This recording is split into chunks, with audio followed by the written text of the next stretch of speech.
On Monday, Canadian Jeremy Hansen and his three American crewmates, Reid Wiseman, Victor Glover, and Christina Koch, looped the Moon for 6 hours for a 6-hour flyby, breaking the distance record set by Apollo 13. Calgary-born astronaut Jenni Gibbons monitored the historic Artemis mission from the NASA Mission Control Center in Houston. For more on this, listen close. When the Orion capsule slipped behind the Moon on Monday, April 6, 2026, Canadian astronaut Jenni Gibbons was the calm voice on the loop in Houston's mission control. Gibbons, selected by the Canadian Space Agency in 2017 and named in 2023 as Jeremy Hansen's backup for Artemis II, is serving as a capsule communicator, Capcom, for the mission, the first person from an international partner certified for the role.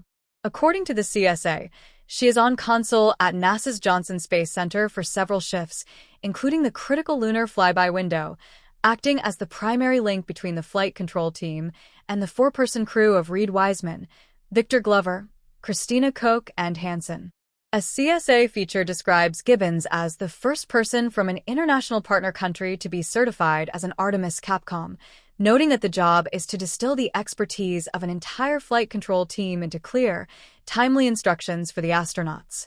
Training for more than 2 years alongside the crew, she has rehearsed nominal procedures and emergency contingencies, so she can translate trajectory updates, system health, and science priorities into a single actionable call.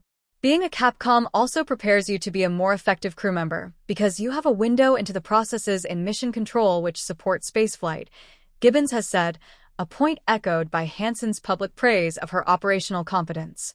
NASA's Flight Day blog shows why that seat mattered on April 6. At 6:44 p.m. Eastern Daylight Time, communications dropped as Orion passed behind the Moon. At 7:02 p.m. the spacecraft made its closest approach, tilde operator 4,067 miles above the surface, and at 7:07 p.m. the crew hit a record 252,756 miles from Earth, 4,111 miles farther than Apollo 13 in 1970.